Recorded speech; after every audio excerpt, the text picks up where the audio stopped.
Papo reto aqui, ó. Vladimir Safatli falou que a esquerda morreu. E aqui a gente vai ler um texto de um contraponto.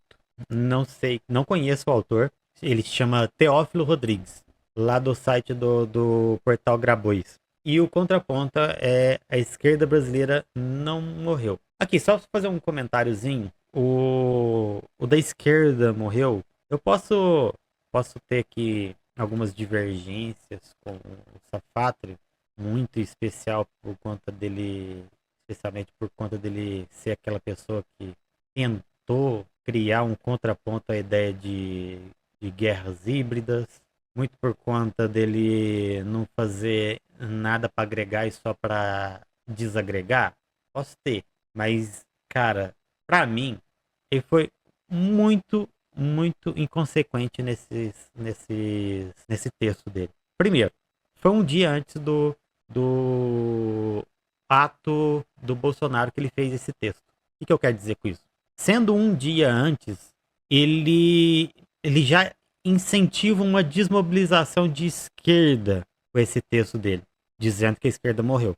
E outra que quando você vai ler o texto dele, ele mais parece um publi editorial. Para quem não sabe o que é publi editorial, é uma publicidade feita pelo editorial do jornal onde ele publicou o texto. Por quê? Porque foi o dia do lançamento do livro dele.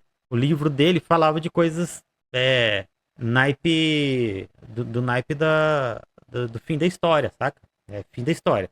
Bem isso mesmo. O texto se trata disso. E agora o camarada aqui vai que responder ele, meio que responder ele. Então, é isso. A gente vai fazer uma leitura. Não sei o que esperar do texto, se ele vai me contemplar, segundo a opinião dele. No entanto, aqui eu já deixei claro que eu não concordo com o texto de que a esquerda morreu. Sabe, tem muita coisa acontecendo fora dos holofotes, onde a esquerda trabalha em sindicato, internamente nos partidos, trabalha dentro das organizações sociais. Tem muita coisa acontecendo. Falar que a esquerda morreu é desonestidade.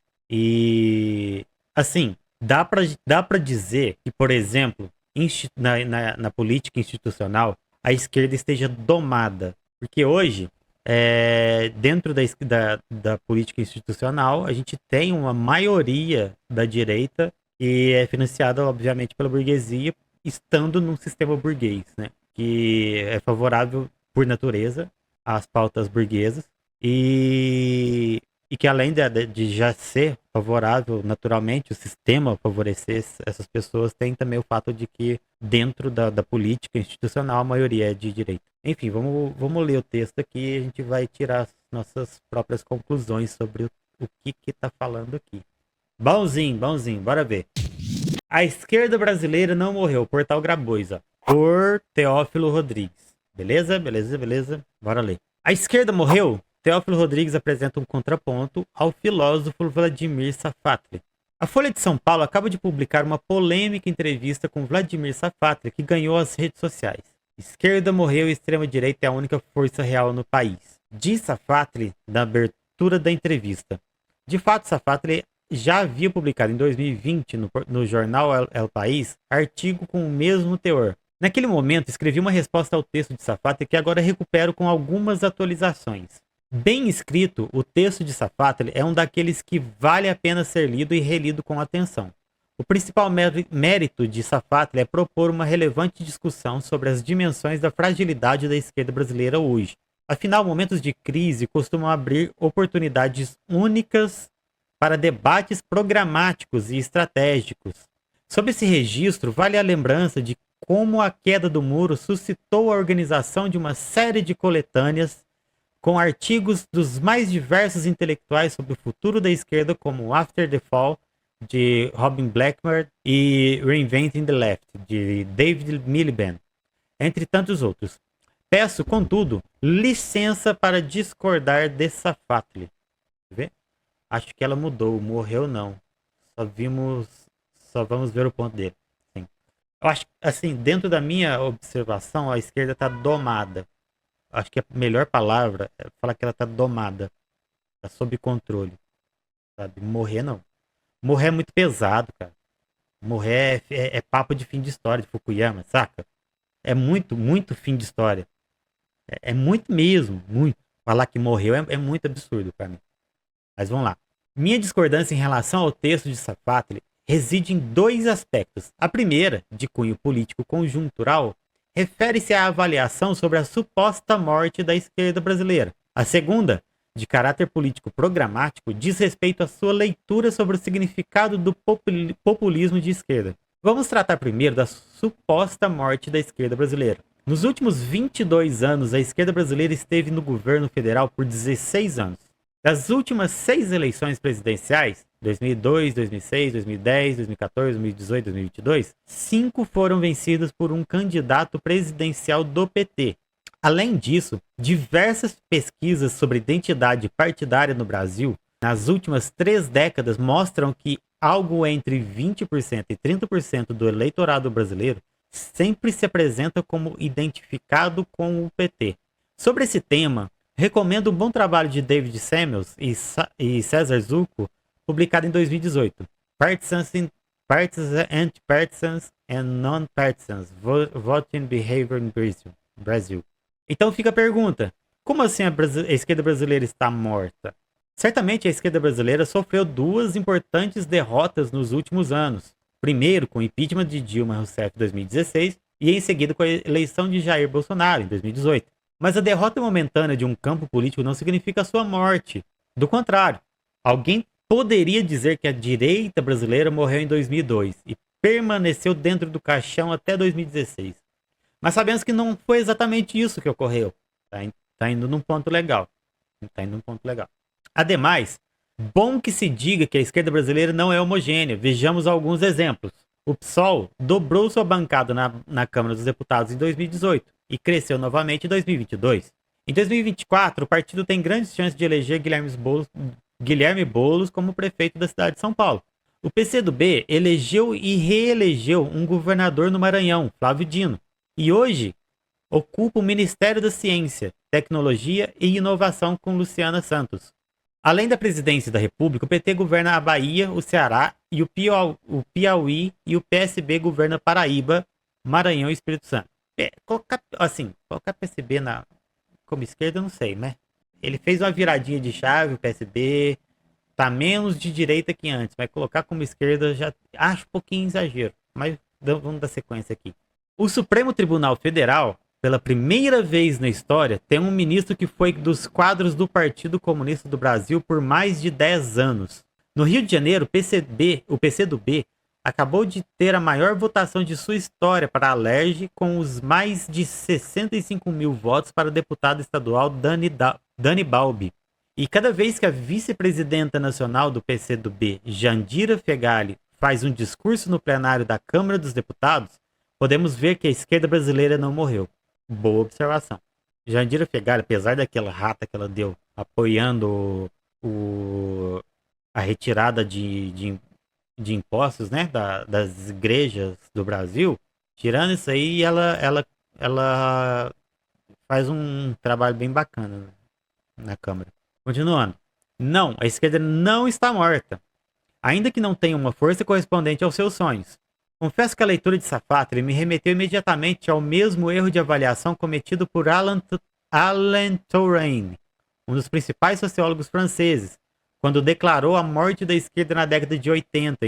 E em 1980, Touraine publicou um pequeno livro intitulado O Pós-Socialismo. Relembrando, após o período disruptivo de maio de 68, a sociedade francesa, que parecia querer respirar ares libertários, elegeu uma assembleia e um governo conservador que durou mais de uma década. Inconformado com a situação, Touraine apontou o fim da política socialista e a urgência da construção de um novo tipo de ação capaz de dialogar com os então novos movimentos sociais que surgiam. Diz Touraine, com uma inabalável certeza: na França, como aliás em toda parte, o socialismo chegou ao final de seu caminho.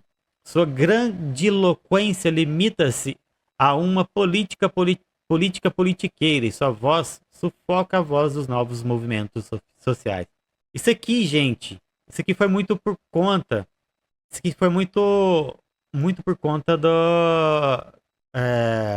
do Khrushchev. Eu não sei quanto vocês estão antenados com isso, mas, por exemplo, quando o Khrushchev entrou para assumir a União das Repúblicas Socialistas Soviéticas, ele não só agiu para tornar capitalista a União das Repúblicas Socialistas Soviéticas, como também ele agiu para que tudo que foi feito lá fosse para o mundo de maneiras distorcidas, onde ele próprio fez um dossiê que hoje sabemos estar errado sobre o próprio Stalin. Aqui no Brasil refletiu no próprio PCdoB, que era um dos partidos mais socialistas que teve, mais marxistas que já tivemos na nossa história. E eu acho que foi o único que foi realmente grande na nossa história. Refletiu no seguinte, de que as conquistas da União das Repúblicas Socialistas Soviéticas e as conquistas da China com Mao Tse-tung não reverberaram em todos os países do mundo. Então isso aqui que Turenne falou é muito por conta dele não ter noção do que estava acontecendo no mundo graças a Khrushchev. Isso é uma coisa que aconteceu, é um reflexo no mundo inteiro. Que essa atitude do Khrushchev fez com que o socialismo desse ar de morto mesmo. Então, nessa época, eu acho mais fácil de entender, porque tinha uma galera que estava muito, muito próxima do socialismo. E digo ideologicamente, não necessariamente sistematicamente falando, como sistema de governo. E que para eles foi uma frustração tremenda, sabe? Aqui não, gente. Aqui a gente nunca teve perto de socialismo. A esquerda nossa sempre foi controlada pela direita, por conta da própria. Pelas limitações da gente nunca ter tido uma revolução aqui dentro. E, enfim, aqui é uma ditadura da burguesia propriamente dita, sabe? Por isso que eu acho que não dá para entender, falar disso aqui no Brasil, enquanto tem tanto camarada nosso lutando por aí para poder a gente crescer, a gente ter visibilidade. Enfim, vamos continuar. Teria sido uma preciosa intervenção teórica e política sobre aquele momento histórico, não fosse por um pequeno detalhe que marginalizou o sucesso do livro. No ano seguinte, em 1981, o Partido Socialista Francês, sob a liderança de François Mitterrand, venceu a presidência e lá permaneceu até 1995. Detalhes. Em Portugal, o socialista Mário Soares foi eleito primeiro-ministro em 1983 e em 1986 assumiu a presidência. De onde o Partido Socialista saiu apenas 20 anos depois, em 2006. Na Espanha, Felipe González, do PSOE, foi eleito primeiro-ministro em 1982 e deixou o cargo apenas em 1996. E na Grécia, Andreas Papandreou, sei lá como é que fala, do PASOK, foi eleito primeiro-ministro em 1981 e só deixou o posto em 1989. Afinal de contas, nem sempre os sociólogos acertam em suas previsões. Claro, alguém poderia argumentar que todos aqueles partidos de esquerda que venceram eleições nas décadas de 1980 e 1990 passaram por um ajornamento programático rumo ao centro, na direção daquilo que Anthony Giddens convencionou chamar de terceira via, ou como Tariq Ali prefere, de extremo centro. Concordo com essa avaliação, mas não é essa a abordagem de Safatli. Eurocomunismo é anticomunismo. Esse aqui eu acho que não dá nem para falar que é eurocomunismo. Essas eleições aqui são realmente de esquerda liberal, a maioria, né? Não, a maioria é de esquerda liberal, não é. Mas o Turenne aqui, ele é meio que um eurocomunista, assim. Claro, alguém. Ah, não, já li esse parágrafo, continuando. Aliás, esse ponto que me remete à segunda discordância em relação ao texto do autor, embora não cite, Safatli claramente utiliza o conceito de populismo formulado por Ernesto Laclau e propagandeado por Chantal Mouffe, mas quando dá um passo adiante para a definição do populismo de esquerda, há certo deslize. Crítico da ideia de populismo, Safatli enxerga o populismo de esquerda como um tipo de articulação política homogênea. Nas palavras de Safatli, no populismo de esquerda, o povo nasce como uma monstruosa entidade meio burguesia, meio proletariado, uma mistura de JBS Friboi com MST. Doideira esse aqui. Tudo bem que essa possa ser uma forma de articulação do populismo, mas não é a única. Murphy Laclau, por exemplo, entende que o populismo de esquerda é aquele que articula uma política de democracia radical. Ah, democracia radical? Gente, eu não conheço esse termo. É um termo utilizado? Democracia radical. Bom, vamos entender que seja uma democracia propriamente dita, né? Mas, vamos continuar. Em Hegemonia e Estratégia Socialista, os dois argumentam em defesa de uma política em que as lutas contra o racismo, o sexismo, a discriminação sexual e em defesa do meio ambiente precisam ser articuladas dos trabalhadores num novo projeto hegemônico de esquerda. A filósofa marxista Nancy Fraser tem sustentado exatamente a mesma opinião. E parte da esquerda brasileira já tem encaminhado nessa direção, como, aliás, fica claro em todos os posicionamentos públicos de uma liderança do porte de Manuela Dávila. O que talvez ainda falte seja justamente uma leitura comum da esquerda brasileira em geral sobre a importância da articulação dessa agenda do reconhecimento, de identidades como a agenda da redistribuição econômica e da soberania nacional, a partir da compreensão das nuances da luta de classes em nossa formação social. O texto e a entrevista de Safatli, no entanto, têm o mérito de trazer o debate sobre os rumos da esquerda para o centro da esfera pública. Infelizmente, esse debate programático e estratégico muitas vezes é invisibilizado pelas urgências táticas e conjunturais. Ademais, o modo tóxico, intolerante e debochado das redes sociais não contribuem para um bom debate público, que seja dialético e promotor de sínteses. Seja como for, é muito importante que intelectuais como Safatli façam esse esforço de reacender a chama das discussões sobre os rumos da esquerda brasileira de tempos em tempos. Então, isso aqui que é importante, ó. Vocês lembram da tese 11? A tese 11 de Marx? Os filósofos intelectuais já fizeram muito bem o trabalho de imaginar como seria um mundo próspero. O nosso papel agora é fazer essa transformação acontecer. Por isso que eu acho que é um desserviço uma pessoa do calibre do Vladimir Safatli, que sim é um intelectual do nosso campo, fazer um texto desmobilizador. Então, para mim, é errado nesse ponto. Continuando, a esquerda brasileira certamente esteve na defensiva nos últimos anos, mas não está morta. Quem impediu a aprovação da capitalização na reforma da Previdência de Paulo Guedes foi a esquerda brasileira. Aqui que eu ia chegar nesse ponto, se ele não falasse. Eu estou pensando, não é possível que ele não vai falar das coisas que a gente conquistou e as coisas que a gente impediu de acontecer. Vamos lá. Quem impediu a aprovação do excludente de ilicitude de Sérgio Moro foi a esquerda brasileira. Quem organizou um projeto de frente ampla em 2022 para impedir a vitória de Bolsonaro foi a esquerda brasileira. O que talvez nos falte seja um olhar mais generoso para as pequenas experiências sociais e políticas que emergem cotidianamente no país. É esse o olhar que germina a volta da esquerda para seu protagonismo na democracia brasileira. Teófilo Rodrigues é cientista político. Bom, gostei do texto. Vou lá colocar eu aqui grandão para vocês verem. Eu gostei bastante do texto. Só que ainda faltou algumas coisas, né? Porque, por exemplo, a luta interna de partidos, sindicatos, organizações sociais, a luta do nosso povo da esquerda nos municípios, que tem muita luta dentro dos municípios. Agora, por exemplo, aqui em Minas Gerais, a gente está fazendo uma formação de povos para a gente criar um plebiscito para impedir a privatização da CEMIG e da Copasa. Então, gente, nós somos muitos. Temos pouco poder individual, mas coletivamente a gente tem poder. E é um poder que não pode ser zombado e ignorado. Hoje, na política institucional nacional, poder federal, a gente é domado. A gente não tem como fazer muita coisa. A gente é minoria. Que falta é organização, camarada. Olha, nem sempre eu estou na bolha. Eu acho truísmo demais ficar só falando de organização, sabe?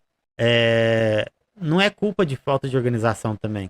É culpa do próprio sistema que impõe sobre a gente uma necessidade de ocupar o nosso tempo inteiro tentando sobreviver. Então é natural que a gente se organize pouco porque a gente está ocupado tentando sobreviver. É óbvio que a gente tem que se organizar. É óbvio. Só que pra mim é truísmo ficar falando só disso, sabe? Eu não acho legal ficar só falando disso. Eu, por exemplo, tenho várias organizações. Eu tenho uma associação aqui na cidade. Eu tenho aqui a Emancipa Mídia Livre, que é uma mídia que eu vez ou outra tô repostando coisas da cidade. Eu trabalho dentro do partido. Eu tô sempre no movimento cultural, faço parte da organização dos movimentos culturais daqui, tanto no teatro, na música, no piquenique da estação que tem aqui, que é um evento cultural. Eu tô sempre na organização desses eventos, tudo, sabe? E eu entendo que tem participação popular, só que tem menos do que a gente deveria ter. Só que eu entendo também que dentro da materialidade a gente tem que fazer essa observação de que o